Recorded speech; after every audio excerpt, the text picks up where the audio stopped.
Colombia, Ecuador, Peru, Brazil, Chile और Argentina. आज से 600 साल पहले यहाँ एक एम्पायर हुआ करती थी, द इंका एम्पायर।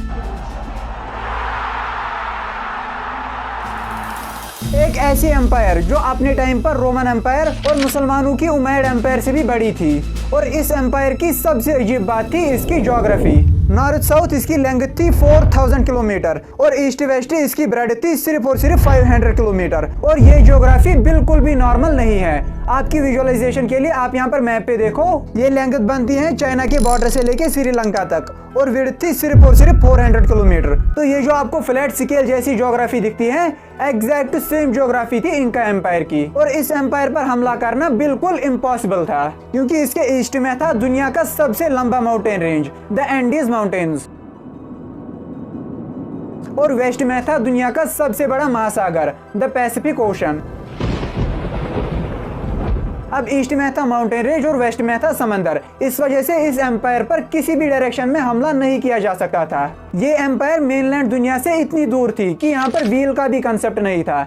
अब देखिए, मेनलैंड दुनिया में व्हील डिस्कवर हो चुका था, लेकिन दुनिया से अलग होने की वजह से यहाँ पर व्हील का कंसेप्ट ही नहीं था। एज़टेक और मायन एम्पायर के बाद ये इस नई दुनिया मीनस आज के अमेरिका की आखिरी एम्पायर थी, जिसकी ज्योग्राफी की वजह से इस पर अटैक करना बिल्कुल नामुमकिन था। तो फिर इस पर यूरोपियंस ने कैसे कब्जा किया? और दूसरी तरफ वास्को डी गामा अफ्रीका के रास्ते इंडिया तक कैसे पहुंचा? और उसने इंडिया में ऐसा क्या देखा था जिसकी वजह से अगले 400 साल तक अंग्रेजों ने हिंदुस्तान पर कब्जा रखा? ये पूरी स्टोरी जानेंगे आज के इस एपिसोड में, हिस्ट्री ऑफ अमेरिका पार्ट 4।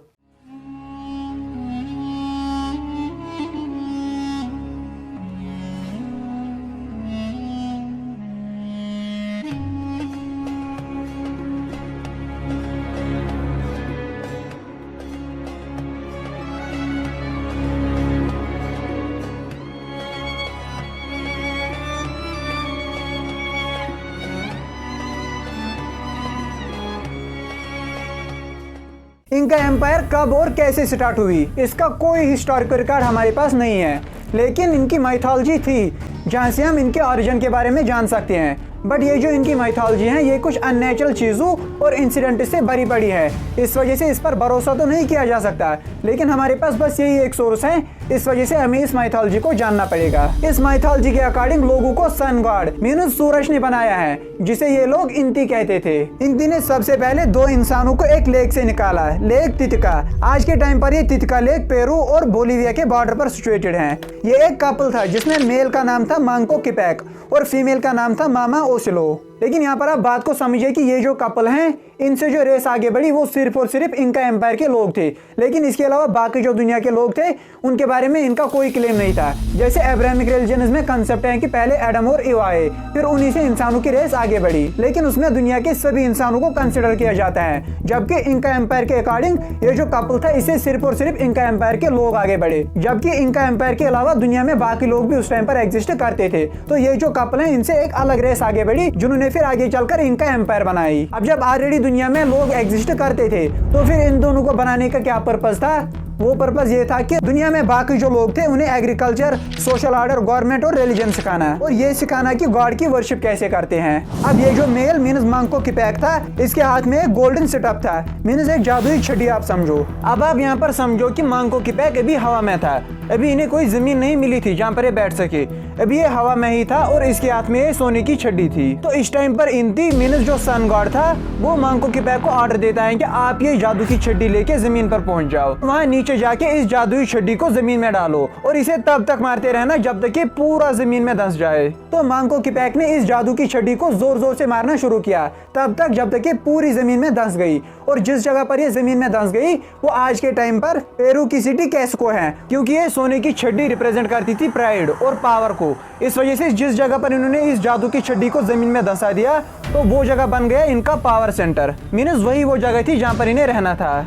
और फिर ये इसी सिटी में बस जाती हैं। जैसे एज़टेक एम्पायर का अगर याद हो, तो उन्हें जो साइन मिली थी कि आसमान में एक फाल्कन स्नेक को खा रहा होगा, और जिस जगह पर वो स्नेक को खा रहा होगा वही आपकी कैपिटल सिटी होगी, वहीं पर आपको रहना है। सिमिलरली इन्हें जो गॉड की तरफ से आर्डर आया कि इस सोने की छड़ी को जमीन में दसाना है। अब ये कपल यहीं पर रहने लगा और इनकी रेस बढ़ती गई। तो टाइम के साथ साथ इन्होंने बाकी के जो नेबर के लोग थे उन सबको अपने साथ मिलाना शुरू किया, उन्हें एग्रीकल्चर और रिलीजन सिखाया। इस तरह से बहुत सारे लोग एक जगह पर जमा हुए और यही से स्टार्ट होती है इंका एम्पायर। मंको किपेक इसका पहला किंग बन जाता है क्योंकि गॉड ने इसे इसी काम के लिए भेजा था, लोगों को एग्रीकल्चर सिखाना, रिलीजन सिखाना और खुद आपको बादशाह बनना है। तो इसने ये तीनों काम कर लिए, लोगों को एग्रीकल्चर सिखाया, उन्हें रिलीजन सिखाया, गॉड को वर्शिप करना, सन गॉड को, और खुद बनता है इस एम्पायर का बादशाह। अब ये जो मंको किपेक था ये अपने आप को कहता था सन ऑफ गॉड, मीन्स मैं खुदा का बेटा हूँ, और इसने अपने एम्पायर को स्प्रेड करना शुरू किया इस नाम पर कि ये मुझे खुदा की तरफ से हुक्म आया है। अब आप समझो कि ये जो इनकी एम्पायर स्प्रेड हो रही थी, ये नहीं बोल रही थी कि हमारी एम्पायर बड़ी हो रही है, बल्कि इनका मानना ये था कि मंको किपेक तो सन ऑफ गॉड है, ये तो खुदा का बेटा है। इस वजह से अगर हमारी एम्पायर बढ़ती है तो ये एम्पायर का बढ़ना नहीं है, ये किंगडम नहीं बढ़ती है, बल्कि ये एक डिवाइन, एक स्पिरिचुअल एक्सटेंशन ऑफ यूनिवर्स है। जैसे यूनिवर्स फैलता है, इसमें गॉड की मर्सी फैलती है, सिमिलरली मंको किपेक सन ऑफ गॉड है। अगर इसकी एम्पायर बढ़ती है दैट मीन्स गॉड की मर्सी बढ़ती है, गॉड की एम्पायर बढ़ती है। तो सीधा सीधा इसने अपने आप को खुदा के साथ जोड़ लिया। अब एम्पायर में जितने भी लोग थे इन सबका रिलीजन एक ही था, ये सूरज को अपना गॉड मानते थे और बादशाह को मानते थे गॉड का बेटा। इस वजह से इस एम्पायर में ना ही कभी कोई रिवोल्ट हुआ और ना ही कुछ दंगे हो गए, क्योंकि बादशाह तो खुद ही भगवान का बेटा है। अब भगवान के बेटे के अगेंस्ट कोई रिवोल्ट नहीं कर सकता। इस वजह से ये पूरी इंका एम्पायर बादशाह के नाम पर यूनाइट हो जाती है। तो ये थी बिगिनिंग ऑफ इंका एम्पायर। अब हम फास्ट फॉरवर्ड करते हैं 1932 में, जिस टाइम पर ये एम्पायर डिस्कवर होती है। 1932 तक आते आते ये सिविलाइजेशन पूरी तरह से डेवलप हो चुकी थी। ये वो पहले लोग थे जिन्होंने टेरेस फार्मिंग को इन्वेंट किया था, क्योंकि ये सिविलाइजेशन पहाड़ों पर रहती थी। अब आप समझो कि पहाड़ों में एक स्लोप होता है, पहाड़ों पर जब भी कभी बारिश होती है तो वो जमीन के ऊपरी लेयर को अपने साथ ही उठा लेती हैं। तो इस चीज से बचने के लिए इन्होंने टेरेस फार्मिंग को इन्वेंट किया था, जिसमें ये पहाड़ों को सिटअप्स देते थे। ऊपर से जब बारिश का पानी आता था तो वो डायरेक्टली नीचे नहीं गिरता था, बल्कि इन्हीं सिटअप्स पर रुक के एब्जॉर्ब हो जाता था, जिसकी हेल्प से एक तो पहाड़ों के ऊपर इनकी जमीन को पानी भी मिलता था और जमीन इरोड भी नहीं हो जाती थी। तो इस तरह की फार्मिंग से ये यहाँ पर कॉर्न का फसल उगाते थे। अब पहाड़ों पर पानी नहीं था, जाहिर है पहाड़ों के ऊपर तो दरिया नहीं होते हैं, तो पानी के लिए इन्होंने जमीन में बड़े बड़े गड्ढे खोद लिए थे। जब ऊपर से रेन वाटर गिरता था तो वो इन्हीं गड्ढों में जमा हो जाता था।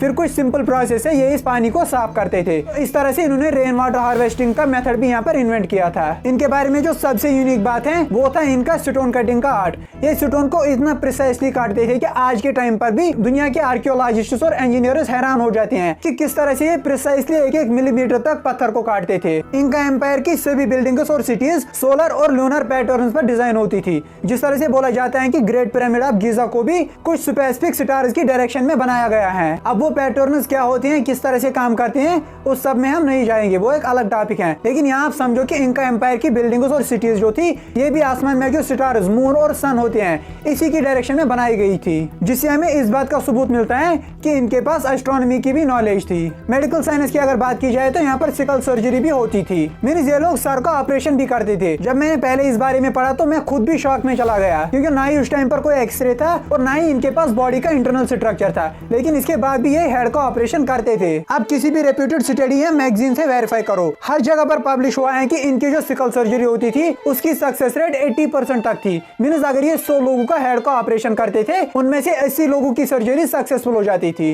अब आपके दिमाग में यहाँ पर सवाल आ रहा होगा कि अगर इनके पास मेडिकल साइंस की भी नॉलेज थी, इंजीनियरिंग की नॉलेज थी, एस्ट्रोनॉमी की नॉलेज थी, फिर इस नॉलेज का हुआ क्या? क्योंकि अगर ये पूरी नॉलेज हम इंसानों को मिल जाती, हम इंसानों मतलब यूरोपियंस को मिल जाती, फिर तो हम बहुत ज़्यादा एडवांस हो जाते। इन्होंने जो हज़ारों सालों तक एक्सपीरियंस के व्यापार नॉलेज बनाई थी, अगर वो नॉलेज सीधे यूरोपियंस को मिल जाती उससे तो इंसानों का डेवलपमेंट बहुत आगे जा सकता था। क्योंकि आप खुद इमेजिन करो कि कल को हमें कोई नई सिविलाइजेशन मिल जाए, उनके पास अपना साइंस हो, अपनी इंजीनियरिंग हो, अपनी एस्ट्रोनॉमी हो, तो डेफिनेटली हर कोई क्यूरियस होगा उस नॉलेज को जानने के लिए, क्योंकि वो नॉलेज अभी हमारे पास है नहीं। तो सिमिलरली ये लोग भी मेनलैंड दुनिया से कटे हुए थे, अगर इनके पास कोई नॉलेज थी वो तो हमें मिलनी चाहिए थी, लेकिन इनकी वो नॉलेज किसी को भी नहीं मिली, क्योंकि इनके पास नॉलेज को ट्रांसफर करने के लिए कोई लैंग्वेज ही नहीं थी। बट आप बोलोगे कि वेट, लैंग्वेज नहीं थी, what does that mean? That means कि ये कोई भी बात लिखते नहीं थे। अदरवाइज हमें जो इससे पहले की सिविलाइजेशन भी मिलती थी, इंडस वैली सिविलाइजेशन या फिर इजिप्शियन सिविलाइजेशन, उनके पास कुछ ना कुछ मैन्युस्क्रिप्ट्स थे जिन पर उन लोगों ने अपनी नॉलेज लिखी थी। लेकिन इनका एम्पायर के लोगों के पास कोई लैंग्वेज नहीं थी, फिर ये बात को लिखते कैसे थे? इनके पास धागा होता था जिसके गांठ बांधते थे। फॉर एग्जाम्पल, अगर इन्हें बोलना था कि मैंने खाना खाया तो ये एक गांठ बांधते थे, अगर बोलना था कि नहीं खाया तो 2 गांठ बांधते थे। इसी तरीके से अगर इन्हें कोई भी बात करनी होती थी तो ये अलग अलग डिजाइन में गांठ बांधते थे। इस वजह से इनके एम्पायर की खत्म होने के साथ ही इनकी नॉलेज भी इन्हीं के साथ दफन हो जाती है। अब यहाँ पर आयरन यानी लोहे का भी कोई कंसेप्ट ही नहीं था, बल्कि इनके पास है सिल्वर और गोल्ड, और यही तो उन यूरोपियंस को चाहिए था। 1932 में पहला यूरोपियन फ्रांसिस्को पिज़ारो इस एम्पायर को डिस्कवर करता है। उसके पास 168 सोल्जर्स थे और इन्हीं सोल्जर्स के साथ उसने इंका एम्पायर पर हमला किया। लेकिन आप बोलोगे कि इस एम्पायर के एक तरफ तो पैसिफिक ओशन था, दूसरी तरफ दुनिया का सबसे लंबा माउंटेन रेंज, तो इस पर अटैक कैसे हो सकता था? तो बात यह है कि फ्रांसिस्को पिज़ारो अपनी शिप्स में आया। उसके पास जो 168 लोग थे वो शिप्स में थे, लेकिन इसके अलावा भी और कुछ शिप्स थी जिसमें उसने सिर्फ और सिर्फ घोड़े लाए थे। और जब जमीन पर पहुंचे, इंका एम्पायर की लैंड पर पहुंचे, तो वहां से फिर घोड़ों को जमीन पर उतारा। अब यहाँ पर मसला ये था कि इंका एम्पायर के लोगों ने कभी भी घोड़े देखे ही नहीं थे, ये पहली बार अपनी आंखों से घोड़े देख रहे थे। इस वजह से जब उन्होंने देखा कि ये इंसान जानवरों के ऊपर बैठ रहे हैं, तो पूरे एम्पायर में एक दहशत बैठा, एक डर का माहौल बना। और फ्रांसिस्को पिज़ारो ने भी यहाँ पर कोई खून खराबा नहीं किया, बल्कि वो सीधा गया इनके बादशाह के पास, जिसका नाम था अथवाल्पा। उसने बादशाह को बंदी बनाया और लोगों से कहा, अगर अपने बादशाह को जिंदा देखना चाहते हो, अगर आप चाहते हो कि हम आपके बादशाह को जिंदा छोड़ दे, तो हमें सोना दे दो, उतना सोना जितने एक फुल कमरे में सोना आ सकता है, means a room full of gold. अब इन लोगों के पास सोने की कमी तो थी नहीं, इनके पास तो आयरन के बदले भी सोना ही था, और बादशाह उसको ये भगवान का बेटा समझते थे। इस वजह से ये लोग सोना देने के लिए तैयार हो गए और फ्रांसिस्को पिज़ारो को एक कमरे के बराबर सोना दे भी दिया। लेकिन फिर भी उसने बादशाह को नहीं छोड़ा। इसके बाद बादशाह के ऊपर प्रेशर डाला गया कि अगर आप क्रिश्चियन बनोगे तभी हम आपको जिंदा छोड़ेंगे। तो बादशाह बेचारा डर के मारे क्रिश्चियन बन भी गया। बादशाह को यह भी याद नहीं रहा कि मैं तो खुदा का बच्चा हूँ। नहीं, जब मौत सर पर आ गई तो वो क्रिश्चियन बनने के लिए भी तैयार हो गया। लेकिन इसके बाद भी फ्रांसिस्को पिज़ारो ने इसे जिंदा नहीं छोड़ा, बल्कि इसे मार ही डाला। अब चूंकि ये लोग बादशाह को भगवान का बच्चा समझते थे, जब भगवान का बेटा ही मर गया तो इन लोगों के पास लड़ने की हिम्मत नहीं रही और सब लोगों ने फ्रांसिस्को पिज़ारो के सिर्फ और सिर्फ 168 लोगों के सामने सरेंडर किया। जैसे इमेजिन, एक तरफ है 168 लोग और दूसरी तरफ है एक पूरी एम्पायर। लेकिन जब बादशाह मर गया तो सब लोगों ने सरेंडर किया, क्योंकि इनके पास ना ही वो हिम्मत थी और ना ही वो हौसला। फ्रांसिस्को पिज़ारो ने इन सब लोगों को गुलाम बनाया और इनसे जबरदस्ती वहां के गोल्ड माइंस में काम करवाया, जिसकी वजह से अगले 30 सालों में मीनस 1932 में डिस्कवर हुई और 1962 तक आती आती ये पूरे एम्पायर कोलैप्स हो चुकी थी और इस एम्पायर के सभी लोग मारे जा चुके थे। इनका सिर्फ एक शहर इस हमले से बचा था और वो शहर था माचू पिच्चू। उसका रीजन ये है कि वो बहुत ही ऊंचे पहाड़ों पर था। इनफैक्ट उस शहर के एनवायरनमेंट में बादल बनते थे, मीनस जो हम आसमान में पहाड़ों के ऊपर बादल देखते हैं, इन बादलों से ऊपर वो शहर बना हुआ था। आज के टाइम पर ये शहर एक टूरिस्ट स्पॉट है, दुनिया भर से लोग इस शहर को देखने आते हैं। इस शहर के आर्किटेक्चर को आप देखो, यहाँ से पता चलता है कि ये लोग इंजीनियरिंग में कितने एडवांस थे। तो इसी के साथ अमेरिका में ये आखिरी बड़ी सल्तनत भी खत्म हो जाती है। इसके बाद भी कुछ लैंड था इस नई दुनिया में जो भी डिस्कवर नहीं हुआ था, लेकिन उसमें कोई भी बड़ी सल्तनत, कोई भी बड़ी किंगडम नहीं थी, बल्कि वो छोटे छोटे एरियाज थे जिन पर कब्जा करना बहुत ही आसान था। मेन जो 3 किंगडम्स थी, एज़टेक एम्पायर, मायन एम्पायर और इंका एम्पायर, वो तीनों यहाँ पर खत्म हो जाती हैं। अब हम यहाँ से वापस आते हैं इंडिया की डिस्कवरी के ऊपर। वास्को डी गामा ने इंडिया को डिस्कवर कैसे किया। अब देखिए, पोर्चुगीज एक्सप्लोरर बार्थोलोमा डियाज 1488 में ही इंडिया की डिस्कवरी के लिए निकला था, मीनस कोलंबस से भी पहले। वो नीचे अफ्रीका के रास्ते इंडिया तक पहुंचना चाहता था, लेकिन जब वो केप ऑफ गुड होप तक पहुंचा तो क्रू ने बार्थोलोमियो डियाज से कहा कि यहाँ से आगे हम नहीं जाएंगे, क्योंकि आगे तो कोई जमीन ही नहीं दिखती है। उन्हें लगा कि दुनिया का एंड यहीं पर केप ऑफ गुड होप पर होता है, यहाँ से आगे जमीन नहीं है। वो खुद आगे बढ़ना चाहता था, लेकिन क्रू ने नहीं माना। इस वजह से उन्हें वहीं से वापस आना पड़ा। अगर आपको याद हो, जिस टाइम पर क्रिस्टोफर कोलंबस ने अमेरिका को डिस्कवर किया था, उसके क्रू ने भी उसे रास्ते में ही रोका था आगे जाने से, लेकिन वहां पर क्रिस्टोफर कोलंबस सक्सेसफुल हो जाता है। क्रिस्टोफर कोलंबस ने अपने क्रू को लालच दी थी कि इस नई दुनिया में हमें जो भी सोना और पैसा मिलेगा उनमें से मैक्सिमम तो मैं आपको ही दूंगा, आपको बस मेरे साथ शिप में चलना है। तो इस तरह से उसने अपने क्रू को मोटिवेट किया आगे बढ़ने के लिए, जबकि दूसरी तरफ बार्थोलोमियो डियाज अपने क्रू को कन्विंस नहीं कर पाता है। इस वजह से उन्हें केप ऑफ गुड होप से ही वापस आना पड़ा। लेकिन अब जब वास्को डी गामा पुर्तगाल से केप ऑफ गुड होप तक पहुंच जाता है, तो शाम के टाइम पर उसे आसमान में कुछ बर्ड्स उड़ते हुए दिखाई दिए जो इंडिया की डायरेक्शन में चल रहे थे।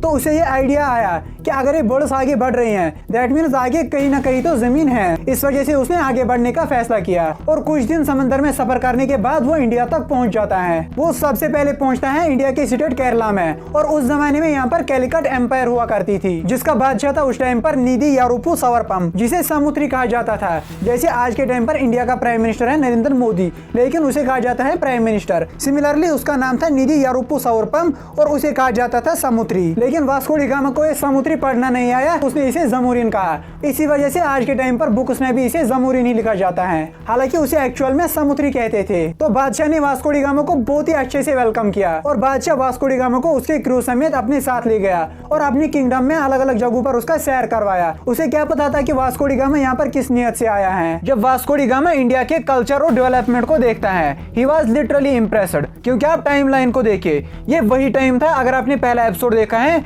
तो हमने स्टार्ट इसी बात से किया था कि ये वही जमाना था जब यूरोप के लोग भूख और बीमारी की वजह से मर रहे थे। ये आज का यूरोप नहीं था जैसा हमें आज दिखता है, बल्कि उस टाइम पर यूरोप में लोगों के पास खाने के लिए कुछ नहीं था। और दूसरी तरफ वास्को डी गामा इंडिया में क्या क्या चीजें देखता है, वो यहाँ पर गोल्ड देखता है, यहाँ की स्पाइसेस देखता है, यहाँ पर सिल्क देखता है। तो वास्को डी गामा के लिए ये सब चीजें किसी ख्वाब से कम नहीं थी, क्योंकि इस गरीब कंटिनेंट से वो निकलकर इंडिया तक पहुंचा था, और वो इंडिया जिसे उस टाइम पर सोने की चिड़िया बोला जाता था। और बादशाह ने भी अपनी सिंपलिसिटी की वजह से इसकी मेहमान नवाजी की, इसे बढ़िया हॉस्पिटैलिटी दिखाई।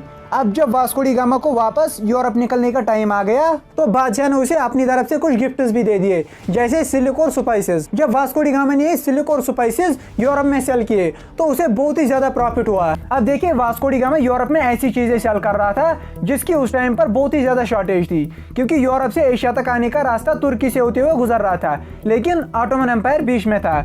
ऑटोमन एम्पायर यूरोप के लोगों को एशिया तक नहीं आने देता था। अब जब दूसरी तरफ वास्को डी गामा ने इस सीक्रेट रूट से होते हुए इंडिया से सिल्क और दूसरे स्पाइसेस लेके यूरोप में सेल किए तो उसे बहुत ही ज्यादा प्रॉफिट हुआ। लेकिन उसे जब बहुत ज्यादा पैसा मिला तो उसके मन में लालच आई और उसने डिसाइड किया कि अब वो वापस आके इंडिया पर कब्जा कर लेगा। और इसी वजह से फिर यूरोप के लोगों ने इंडिया पर अटैक किया और अगले 400 साल तक इंडिया को गुलाम बनाया। और यही वो टाइम था जब यूरोप के लोगों को पता चला कि एक्चुअल में दुनिया दिखती कैसी है, क्योंकि इससे पहले उन्हें कोई आइडिया ही नहीं था कि कौन सा कंटिनेंट कहाँ पर है। इनफैक्ट वो तो अमेरिका को इंडिया मानते थे, लेकिन इस इंसिडेंट के बाद उन्होंने पूरी दुनिया का मैप बनाया। तो इस तरह से इंडिया भी डिस्कवर हो जाता है। दूसरी तरफ यहाँ अमेरिका में मैक्सिमम नेटिव अमेरिकन मारे जा चुके थे, और आज के टाइम पर जिन्हें हम अमेरिकन कहते हैं वो एक्चुअल अमेरिकन नहीं है, बल्कि वो यूरोप के कॉलोनाइजर हैं, जिन्होंने बेचारे असली नेटिव अमेरिकन को मार डाला था। तो अमेरिका में आपको जो भी व्हाइट लोग दिखते हैं, जाहिर है मैक्सिमम अमेरिकन तो व्हाइट ही हैं, ये सभी व्हाइट लोग एक्चुअल में यूरोप के हैं। लेकिन यहाँ पर सवाल है कि अमेरिका में व्हाइट भी हैं और ब्लैक भी हैं, तो आप इस चीज को कंफ्यूज मत करना कि अमेरिका में जो ब्लैक लोग हैं वही नेटिव अमेरिकन हैं। वो जो ब्लैक लोग हैं वो भी एक्चुअल में अमेरिकन नहीं है, बल्कि वो अफ्रीकन है, जिन्हें एक टाइम पर वहाँ पे लाया गया था। उसकी एक अलग ही स्टोरी है जो हम आगे कभी डिस्कस करेंगे। एक्चुअल जो नेटिव अमेरिकन हैं वो आपको कहीं भी नहीं दिखेंगे। तो सवाल ये है कि वो जो कुछ नेटिव अमेरिकन बचे थे वो आज के टाइम पर कहाँ हैं, किन हालात में रहते हैं, ये सब जानेंगे इस सीरीज के अगले एपिसोड में। तब तक अगर आपने इस सीरीज को पहले से ही नहीं देखा है तो इस प्लेलिस्ट पर क्लिक करके आप इस पूरी सीरीज को देख सकते हैं। See you in the next video. Till then, take care and have a nice day.